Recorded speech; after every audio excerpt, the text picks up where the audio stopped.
in the invitation. So people who are following us right now, they can also see more about your background.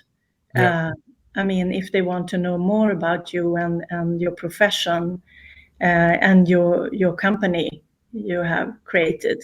You are the founder of Melo Ayurveda. So I just wanted to add that. So Okay. Thank you. Yeah. because Yeah, the followers mainly are from my place. I see some people I know, and if they want to know more about you and what you do, so to speak. Good. Yeah, it's my profile is in French, so I hope Yeah. we can translate from French. We do a Google translation. Yeah. And maybe I can also put some more about this afterwards. So yeah. Good. Okay, that's fine. It's 11:30 now, so it's good. Yeah. So yeah, we are in time. We are live. I hope we are live.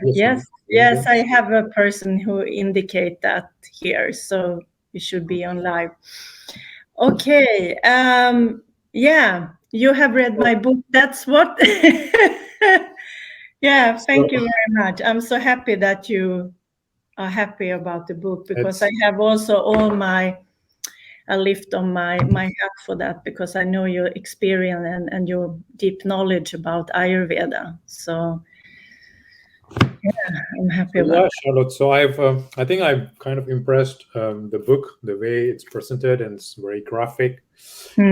I think it's the first time I'm seeing someone who's actually presenting Ayurveda in a very modern, more graphic approach. So usually books you see Ayurveda is kind of old. The packaging is so designs are old. So it's very nice, very good screenshot. So yeah. So I prepared some questions for you. So I think.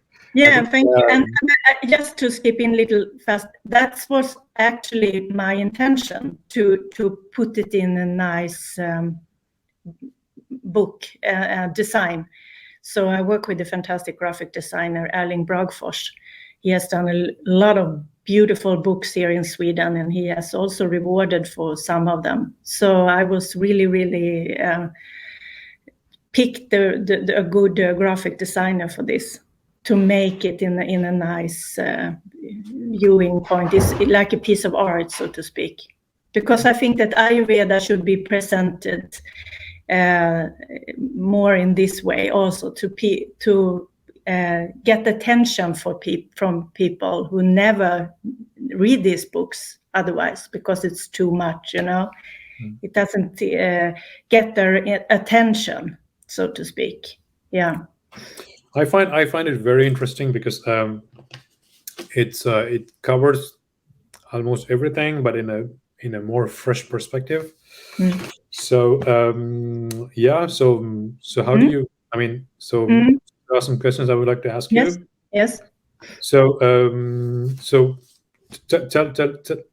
tell about you. What do you do actually right now? So.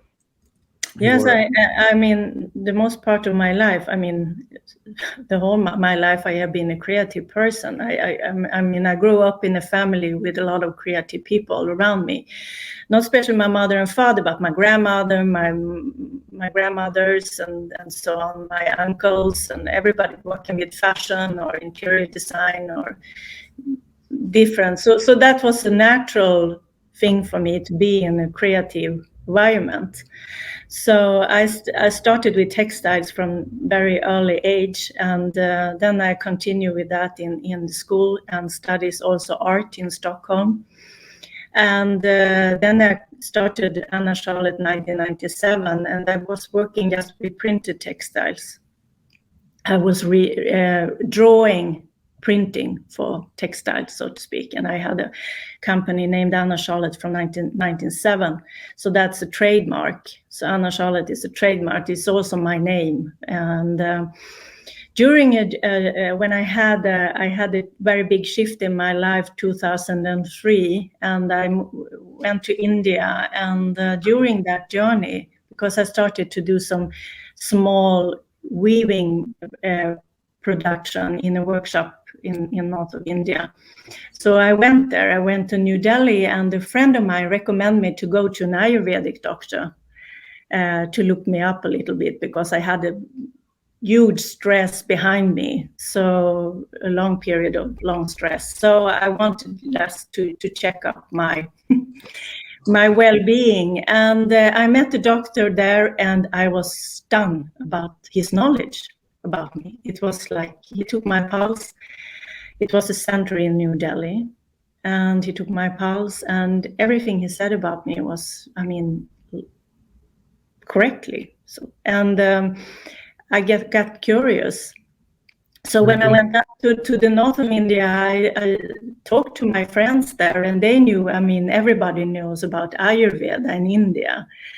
So, and after that journey, it really changed me a lot. So I started to study myself here in Stockholm, just reading for myself, so to speak, with books and on the internet. And after that, it's just came into my, like, this is something I have been looking for all my life, because I come from the north of Sweden, and in north of Sweden we are surrounded by forest and nature. So I've grown up in that environment.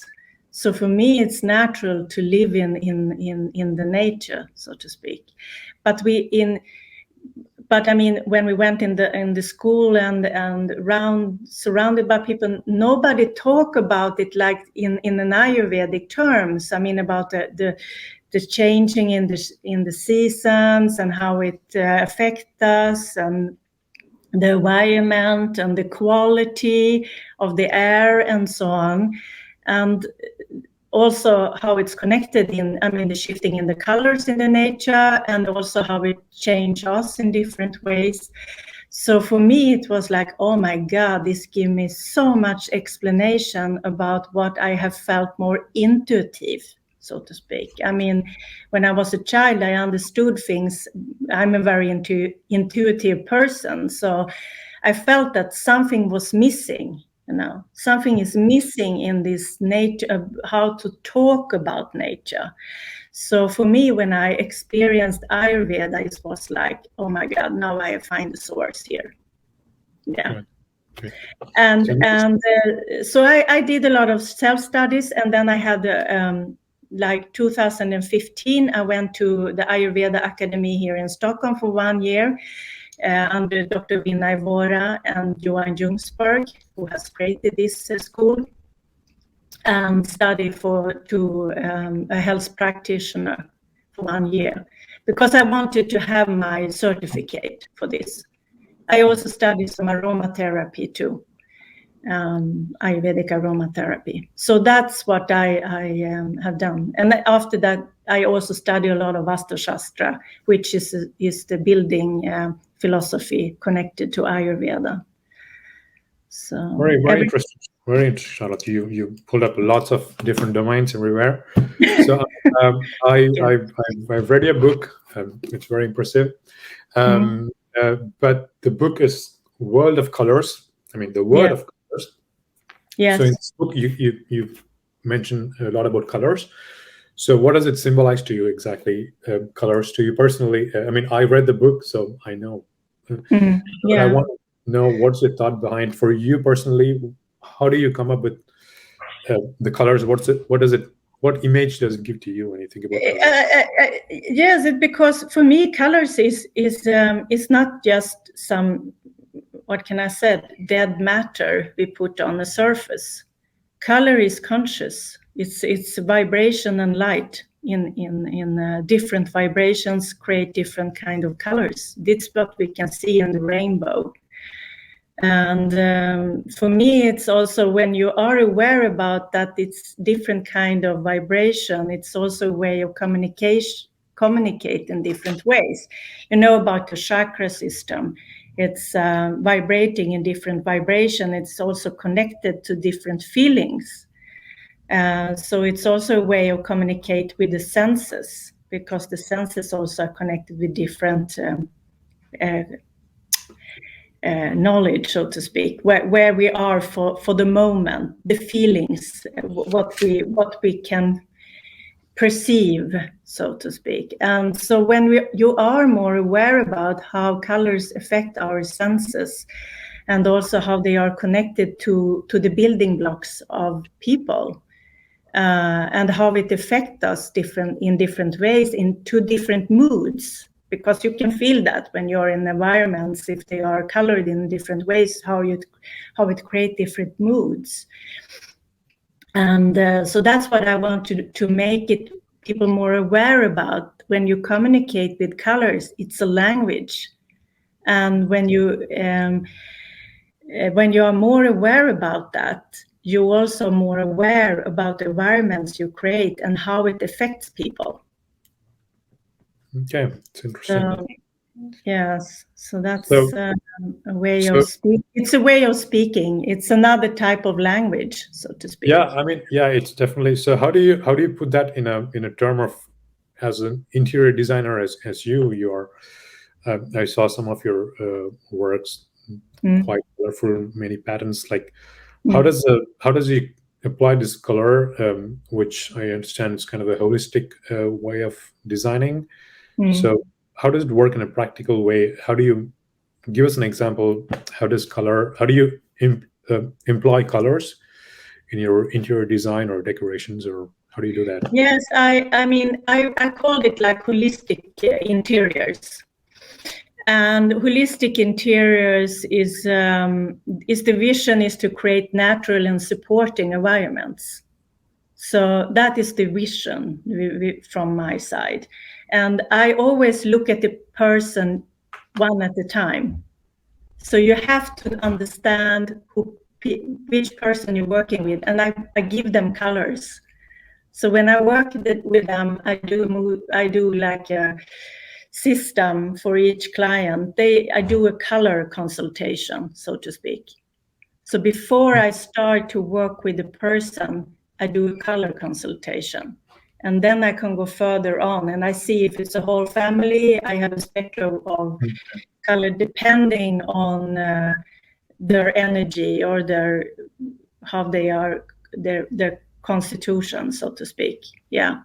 Okay. And that's also influenced my designs, as you say, how I create my like rugs or patterns and so on. It's also it also from different kind of moods. If I want to create if I want to make more soil and musk tones, which I a lot talk about, like making more grounded feeling, I also choose materials that it makes it more easier for us to connect with soil. Okay. So I recently made a collection for Paris Design Week. I call it the Potager collection. And in that collection, I started with the first design was aimed to the soil, to the earth, because you have to start there. The earth is the most important, and then you put the water on, and then it gets flooding. I know the greens coming and so on. So it's a more philosophic way to see at these things. This is how I work. I don't work with surface. I work holistic. It's nice. It's very interesting. That's what I liked about it. So you combine the things and what people think about. So what do you think about this color I have now? I have a yellow. Yellow, so it's an orange. It's an orange. Like, okay. It's an orange look, and it's also that kind of orange shade I like very much. It's more soft. It's not so distinct, and it's also connected. This is a very creative color, and this color I always recommend people who are in a creative mood and working like in an office home. As I said, this gives us it's a playful color, but it's also a sacred color. Okay. And it's connected to our the second chakra. If we go into the body, if I don't talk about the feet, I talk about we have the red and the orange. So it's the chakra for creation. It's where we create life. So it's also very natural to have that. If you want to be in a playful mood or in a creative mood, this color is very, very strong. And you can also see it like it's also it's also a sacred color, holy. Okay. You can see monks have it in their clothing. They use this saffron orange like color. Yeah. Good. So how do you employ colors to, for instance, for an office, for instance, like if office, there are many people in office. So how do you kind of tally, make sure anybody who works in the office are happy with the colors? Because you said some colors are more personal. So how do you go with a neutral color to satisfy everyone? Yeah, that I always recommend when you do an office, you can have white, but not too much. You also have to have like soil colors, earthy. You have to be grounded, and especially also in offices today with a lot of computers, because they stimulate vata. If you have a lot of electronic around you, it stimulates the vata, the air element, and that can make people more stressful, and you lose focus. Okay. So that's why I recommend to have these earth colors, and also like orange, more for the stimulate the mind in a good way. And also if you can add green plants. So it's important, especially when you have a lot of computers and mobiles and things, to also have green plants around you.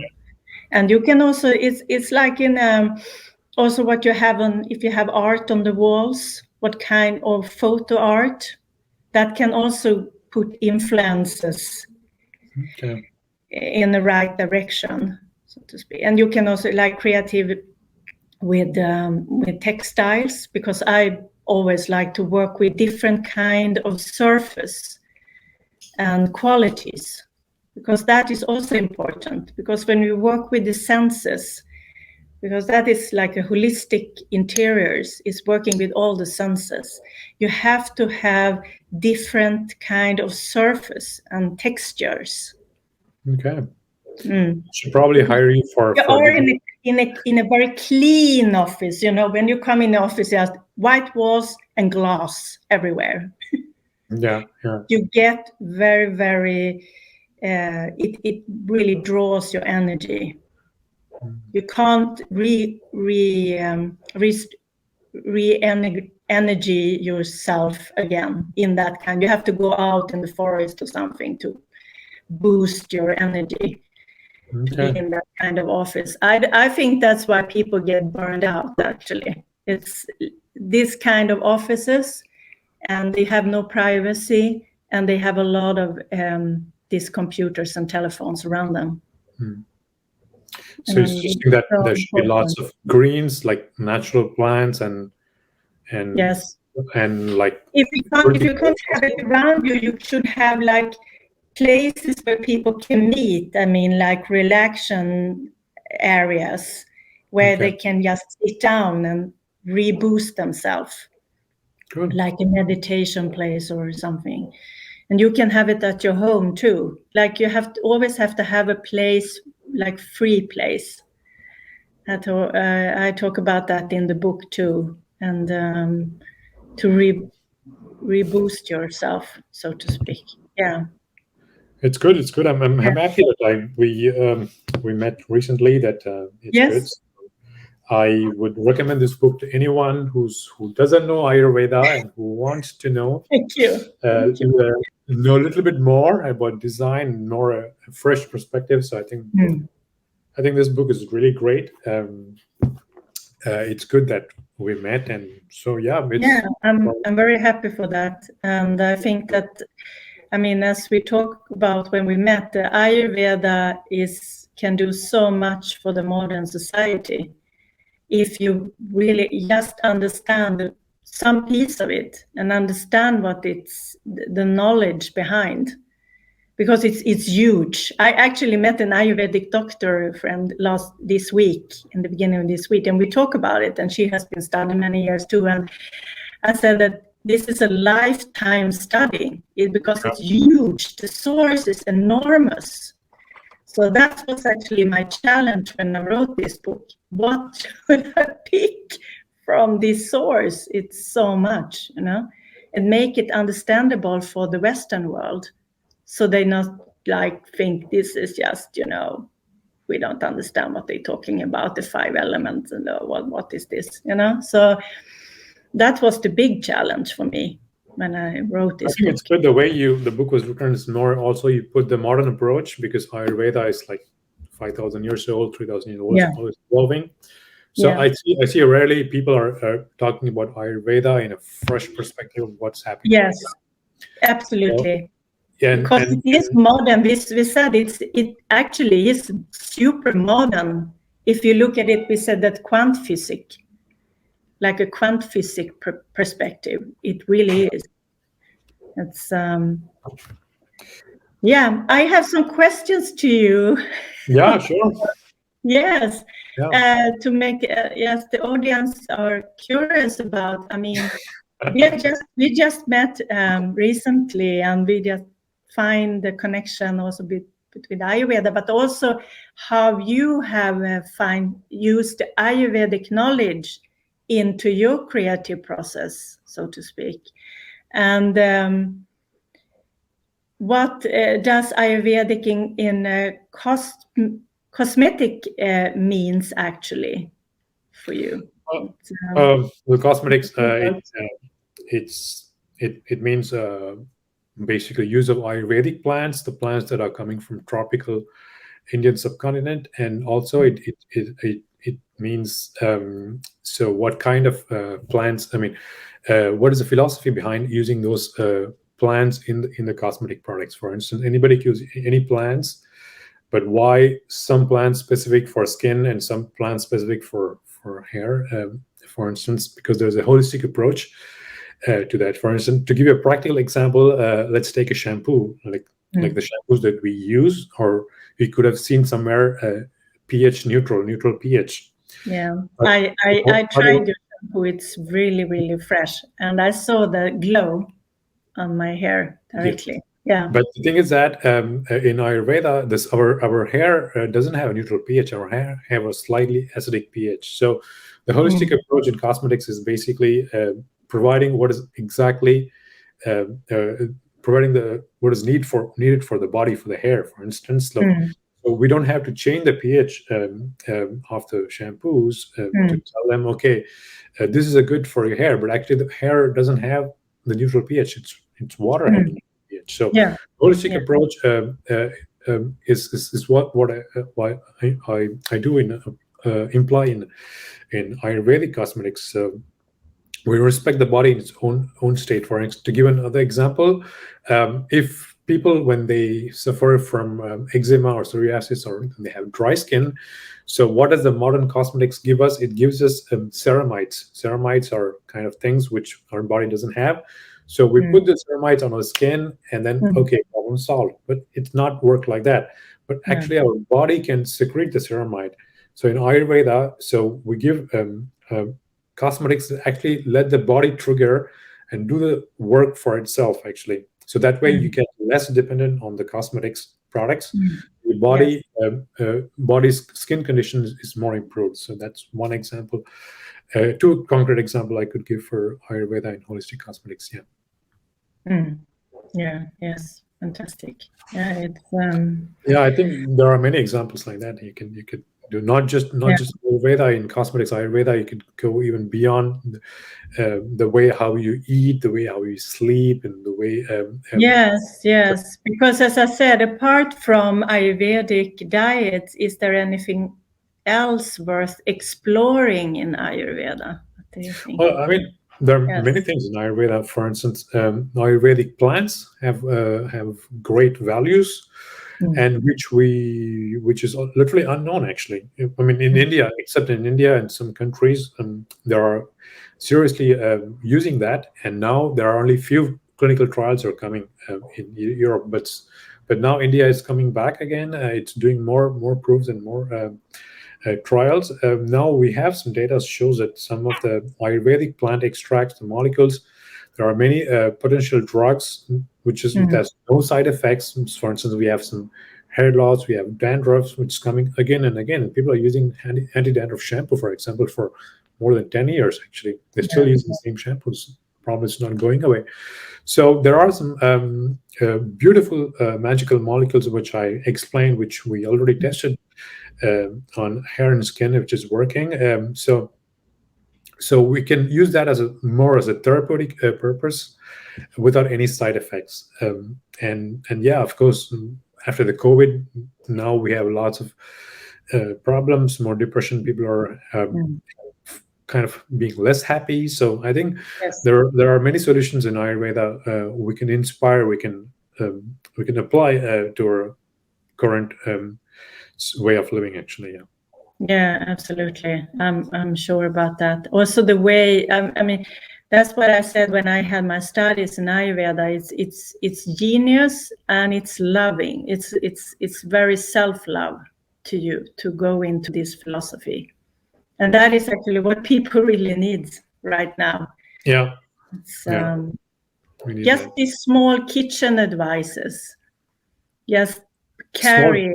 Small like kitchen advice. I mean, what you do in your own home with yourself. You can just this Abhyanga, and if you have a little of these herbal natural oils, you can do like Abhyanga, for instance. I would like to. You talked about Abhyanga because it's not very famous. Ayurvedic massages are not very famous actually in Europe. I think we know that touch creates lots of activates lots of neurotransmitters actually in our body, which has been recently discovered scientifically. But in Ayurveda, people are using that since like thousands of years ago. And I also published a video about that on LinkedIn. So how does it actually detoxifies our body? And it's quite interesting the way how we can see that because of the plant extracts which goes deep inside our body, and it's very, very interesting. So massages are something very, very good for relaxing and reducing stress. I think stress is the number one. Also, like on the marma points, if you know what the marma points are in your face, you can just do self-massage if you feel stressed. And marma points, small things, can do a lot of change, especially for modern people today. We need massages, we need holistic approaches, we need some holistic approaches, nice diets, and we need that actually. So it's good. It's good we come up with this live, and probably we could do another topic more. We can do more of this. This is we can just pick up subjects, talk about them for more deeply, because this is just like a very short, brief introduction. So as we say, Ayurveda is a huge field, and but also what you focus on, and also what can do for the Western world, so to speak, to use this. Lots of things to do, but there are some associations in Ayurveda I saw in Germany and in France, and you also said in Sweden, which it's coming. I mean, it has happened so much. If I look back when I started to study, it's huge what's happening now. A lot, and we have also a lot of thanks to these yoga studios, and people start to ask questions because yoga and Ayurveda is connected. So it's the same. Cool. So I think I hope everything is working on LinkedIn. I hope so. I will see if it works with the recording, and I really hope so. I will share it also on my YouTube channel. Also here on LinkedIn. Okay. Did you give any so for the viewers on LinkedIn? Yes. For the listeners and followers, I will put to this invitation, so to speak, I will put a link and a code, so people can have 25% discount on the book. For one, it's the code is for 1 week. So you have 1 week for you to do this. So it's a very good offer. And no, I like it. Yeah, it's good. People should definitely look at your book, actually. Yes. Yeah. So for the summer reading, and this is also like an explore for Ayurveda for the first time, and it's also, of course, indicate into this field of art and design too. Yeah, it's wonderful, Charlotte. Yeah, it's good. Okay. Great. We did this first live, and it's good so far. Yeah. Let's continue. Yeah. So, should we? I don't know what should. Yeah, do. I should. What should I do? Should you stop? Should I stop? I end the broadcast here now, and I say thank you for the followers who have seen this. This is the first time I use this type of broadcast, so I'm still learning. Okay, I put it down now. Okay.